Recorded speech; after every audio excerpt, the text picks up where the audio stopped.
Hello friends, नमस्कार and welcome to GS point. मैं रत्नेश कुमार गिरी आपका एक बार फिर से जीएस पॉइंट में स्वागत करता हूं।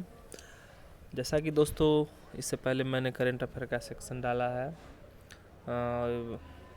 टोक्यो ओलंपिक 2020-21 और आज का टॉपिक है दोस्तों पद्म पुरस्कार 2022, यानी पद्म पुरस्कार के अंतर्गत में कितने पुरस्कार दिए गए हैं। तो चलिए इसको जो है थोड़ा सा डिटेल से समझेंगे, क्योंकि इसी के अंतर्गत जो है सबसे बड़ा भारत का पुरस्कार है भारत रत्न अवार्ड।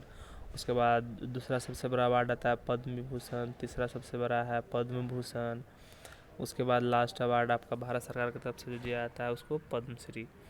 तो दोस्तों इस बार जो है लगभग 4 लोगों को पद्म विभूषण और पद्म भूषण जो है 17 लोगों को और पद्मश्री जो है 107 लोगों को दिया गया है। ठीक है। और 2022 में जो है लगभग 128 पद्म पुरस्कारों की घोषणा की गई है।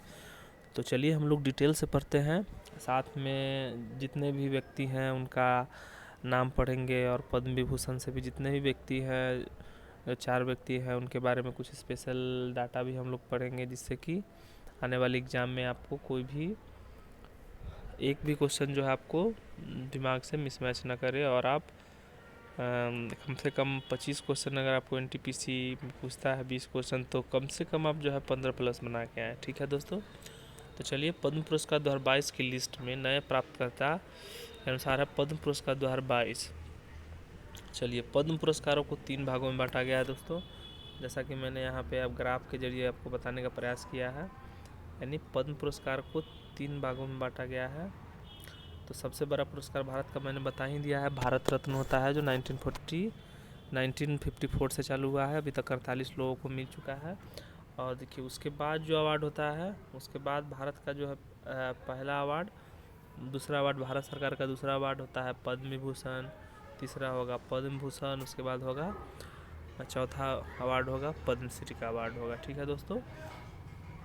तो देखिए वर्ष 2022 में 128 पद्म पुरस्कारों की घोषणा की गई है, जिसमें से पद्म विभूषण 4 लोगों को, पद्म भूषण 17 लोगों को और पद्मश्री जो है वो 107 लोगों को दिया गया है। ये जो है वो गणतंत्र दिवस के उपलक्ष्य पर राष्ट्रपति को द्वारा दिया जाता है, उसी दिन मतलब इसका घोषणा होता है। और ये जो है देश में उत्कृष्ट किसी भी क्षेत्र में आपका योगदान देने के लिए जो है सहकारिता क्षेत्र में योगदान देने के लिए अवार्ड दिया जाता है, जो कि 1954 से चालू हुआ है। तो चलिए हम लोग लिस्ट से आप लोग पढ़ते हैं, जिससे कि आपको पढ़ने में एक जो है समझ विकसित हो सके और आप आसानी से इस क्वेश्चन को, अगर एग्ज़ाम में आता है तो आप आसानी से इस क्वेश्चन को बना सकें।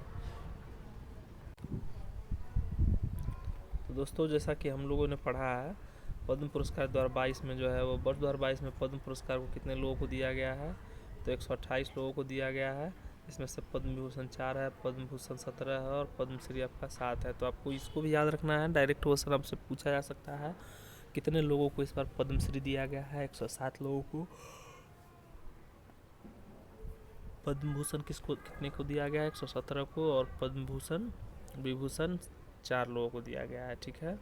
चलिए अब जो है पद्म पुरस्कार के अंतर्गत हम लोग पढ़ेंगे पद्म पुरस्कार 2022 के अंतर्गत वर्ष 2022 में सिविल सेवा के क्षेत्र में पद्म विभूषण से सम्मानित किया गया है इनको दोस्तों, बिपिन रावत जी को, जो कि भारत सरकार के यानी भारत के पहले सीडीएस थे, चीफ डिफेंस स्टाफ थे। और जन्म जो है 1958 में हुआ था। 8 दिसंबर 2021 को भारत के पहले सीडीएस जनरल बिपिन रावत के तमिलनाडु के कुर्नूल में जो है वो हेलीकॉप्टर दुर्घटना में जो है इनका निधन हो गया था दोस्तों। और इनकी पत्नी का भी निधन हो गया था, और इनके साथ जो है 12 और सैनिक जो है उनका भी निधन हो गया था, जो कि एक हेलीकॉप्टर से जा रहे थे, जहाँ की कोई समारोह में जा रहे थे, जिससे इनका निधन हो गया है। ठीक है। तो इससे आपका क्वेश्चन बनता है सिविल सेवा के क्षेत्र में पद्म विभूषण जो है जनरल बिपिन रावत को दिया गया है, भारत के पहले सीडीएस हैं। उसके बाद जो है आपको 12 लोग जो है उनको और दिया गया है। ठीक है। पद्म विभूषण जो है भारत सरकार की तरफ से दिया जाने वाला दूसरा सबसे बड़ा अवार्ड है। ठीक है। अब चलिए नेक्स्ट चलते हैं।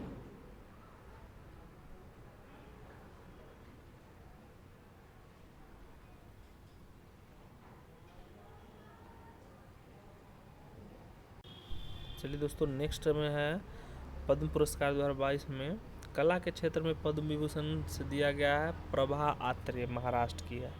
तो प्रभा आत्रे जी महाराष्ट्र की है। डॉक्टर प्रभा आत्रे भारत की किराना घराने के प्रसिद्ध शास्त्रीय संगीत गायिका है, जिनका जन्म 13 सितंबर 1932 को हुआ था। दोस्तों ये घराना होता है ना, ये किराना घराना, तो ये भारत में जो है लगभग 3 4 5 घराने जो है उनसे जो है अक्सर कुछ न कोई व्यक्ति जो है वो प्रसिद्ध रहते हैं, जिसे गाने के क्षेत्र में, तबला के क्षेत्र में, शास्त्रीय नृत्य के क्षेत्र में। तो ये घराने जो है वो बहुत ही मायने रखे हैं भारतीय संस्कृति को बचाने के लिए, अमूल्य धरोहर के रूप में भी इनका काम है। तो ये जो है डॉक्टर प्रभात भारत की किराने घराने के प्रसिद्ध भारतीय शास्त्रीय संगीत गायिका है, ठीक है, जिनको 1932 में जन्म हुआ था, इनको दिया गया है। ठीक है दोस्तों, चलिए नेक्स्ट चलते हैं। चलिए अब नेक्स्ट है दोस्तों, ये हैं राधेलाल खेमका, उत्तर प्रदेश। ये साहित्य एवं शिक्षा के क्षेत्र में पद्म विभूषण से सम्मानित किया गया है। राधेलाल खेमका एक पत्रकार थे, जिनका जन्म 1935 में बिहार के मुंगेर में हुआ था। तो बिहार के मुंगेर में हुआ था।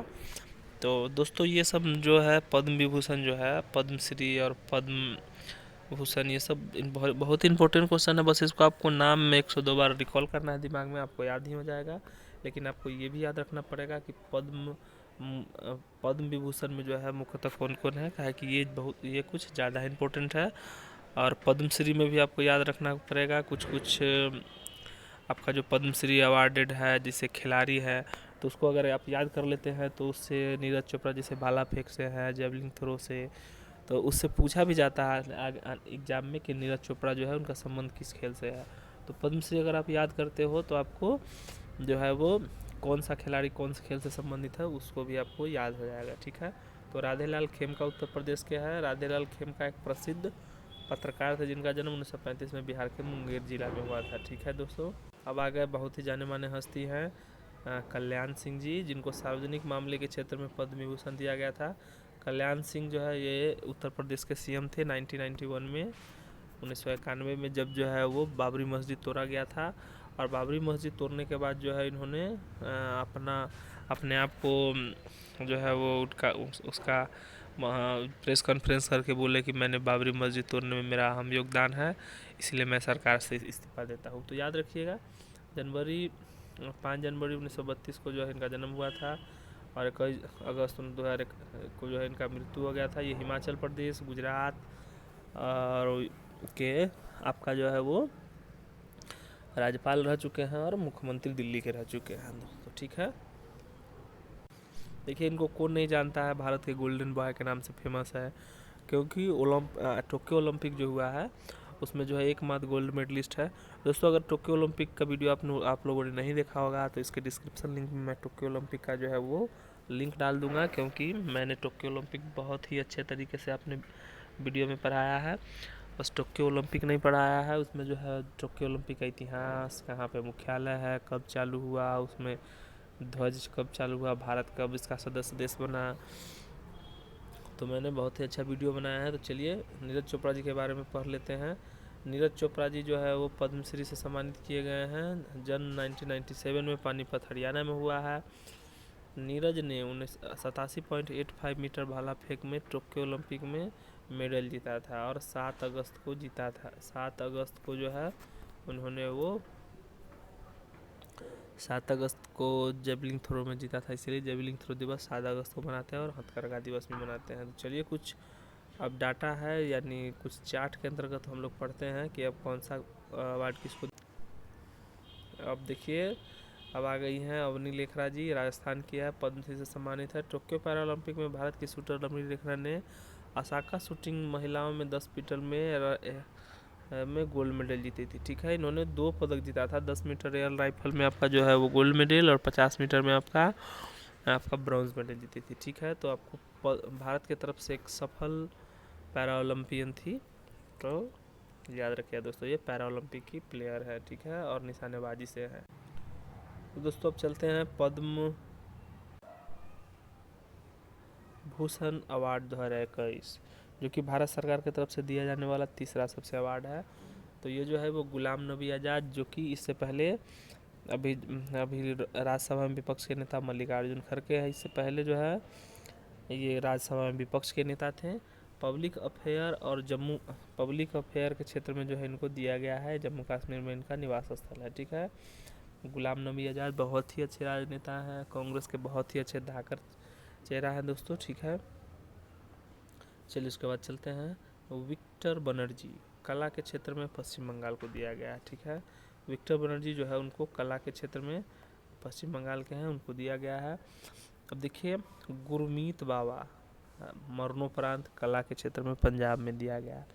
गुरमीत बाबा जो है उनको मरणोपरांत दिया गया है पंजाब में कला के क्षेत्र में। एक गुरमीत सिंह कौर थे जो कि बाबा थे, लेकिन वो जोकर बाबा थे, उनको नहीं, क्योंकि उनको तो उम्र कैद का सज़ा मिला है शायद, लेकिन ये गुरमीत बाबा है, मरणोपरांत मिला है कला के क्षेत्र में पंजाब में। ठीक है दोस्तों, नेक्स्ट है बुद्धदेव भट्टाचार्य सार्वजनिक मामले के क्षेत्र के लिए पश्चिम बंगाल के हैं, उनको दिया गया है। ठीक है, फिर नटराजन चंद्रशेखर व्यापार एवं उद्योग के लिए महाराष्ट्र के हैं, उनको दिया गया है। ठीक है दोस्तों, और अगर मेरे द्वारा पढ़ाया गया वीडियो अच्छा लगता है दोस्तों तो प्लीज़ लाइक सब्सक्राइब और शेयर कीजिएगा। और आप अगर कोई भी टॉपिक पे वीडियो चाहते हैं तो प्लीज़ कमेंट्स करके आप बता सकते हो, मैं बताने का प्रयास करूँगा। ठीक है, चलिए नेक्स्ट चलते हैं। नेक्स्ट है आपका 6ठा नंबर है कृष्ण एल एंड सुचित्रा एला संयुक्त, यानी व्यापार एवं उद्योग के क्षेत्र में तेलंगाना के हैं, इनको मिला है। मधुर जाफरी अन्य पाक संयुक्त राज्य अमेरिका के हैं, उनको मिला है।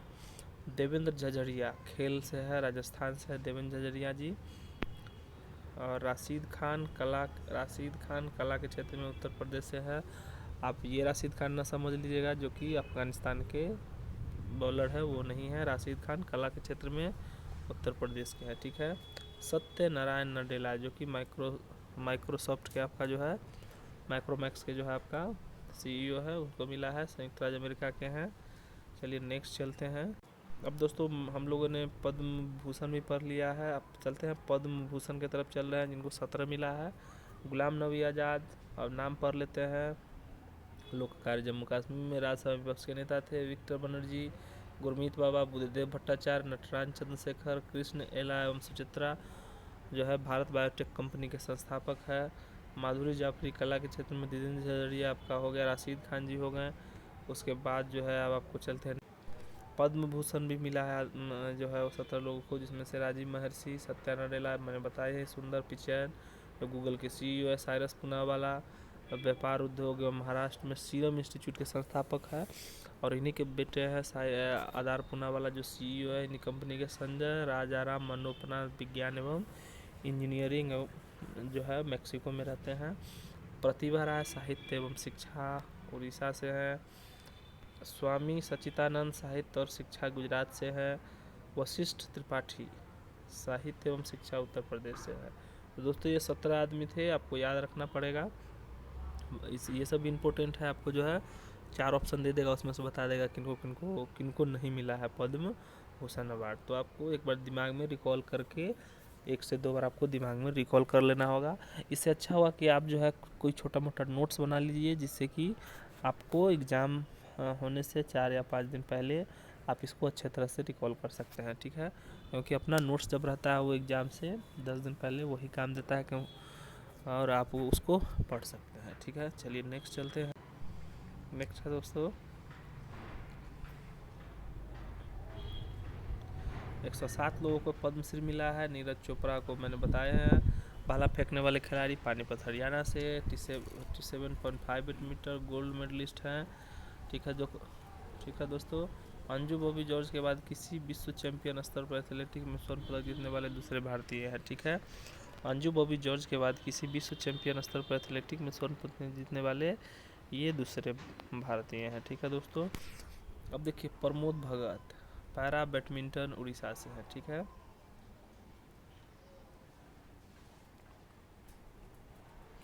प्रमोद भगत पैरा बैडमिंटन उड़ीसा से है। टोक्यो ओलंपिक सॉरी दोस्तों, ये उड़ीसा नहीं होगा, ये बिहार से है। बिहार के आपका जो है मुजफ्फरपुर से है। ठीक है दोस्तों, सुमित अंगतल, ये जो हरियाणा से है, भाला फेंक है, टोक्यो पैरालंपिक 2021 इसमें स्वर्ण पदक जीते हैं। और अवनी लेखराज राजस्थान के है, निशानेबाजी टोक्यो पैरालंपिक 2020 में स्वर्ण पदक जीती है। और अवनी लेखराज जो है वो बेटी बचाओ बेटी पढ़ाओ अभियान के अंतर्गत राजस्थान की ब्रांड एम्बेसडर भी बनी है। और मैंने बताया है दोस्तों, ये जो है पैरालंपियन है ये जो अवनी लेखराज जी हैं। ये जो 10 मीटर एयर राइफल में जो है आपका वो गोल्ड मेडल जीती थी, और 50 मीटर एयर राइफल में आपका ब्रॉन्ज मेडल जीती है। तो आप इनको भी याद रखिएगा, क्योंकि भारत की तरफ से 2 पैरालंपियन में या फिर ओलंपिक में 2 पदक जीतने वाली एकमात्र खिलाड़ी हैं। चलिए, वंदना कटारिया है, महिला हॉकी खिलाड़ी के जो है वो उत्तराखंड की है। सोनू निगम ये जो है वो गायक हैं। तो सोनू निगम जी ये जो है वो गायक हैं, तो उनको भी मिला है। अब देखिए, मैंने जहाँ तक हो सका है मैंने आपको अच्छे तरीके से पढ़ाने का प्रयास किया है। तो अगर आपको मेरे द्वारा पढ़ाया गया वीडियो अच्छा लगता है दोस्तों, तो प्लीज़ लाइक, सब्सक्राइब और शेयर कीजिएगा, जिससे कि मैं आपके लिए और अच्छा वीडियो लेके आऊँगा।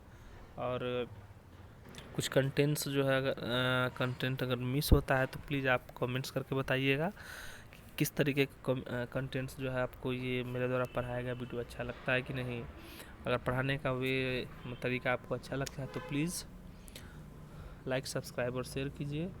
और thank you for watching and support करने के लिए धन्यवाद। देखते हैं अगला वीडियो क्या अच्छी का आता है। तो दोस्तों, अगर आपको और भी ज़्यादा वीडियो देखना है, मैंने इससे पहले बहुत तरह का वीडियो भी डाल चुका हूँ अपने ग्रुप में, तो आप इसके डिस्क्रिप्शन के लिंक में आप देख सकते हैं। जैसा कि मैंने आपको बोला है कि इसके डिस्क्रिप्शन के लिंक में मैं टोक्यो ओलंपिक जो है उसका वो लिंक दे दूँगा। और GS पॉइंट्स के नाम से मेरा टेलीग्राम चैनल भी है, तो टेलीग्राम पर जो है वो जुड़ सकते हैं। तो थैंक यू फॉर वाचिंग। जय हिंद, नमस्कार।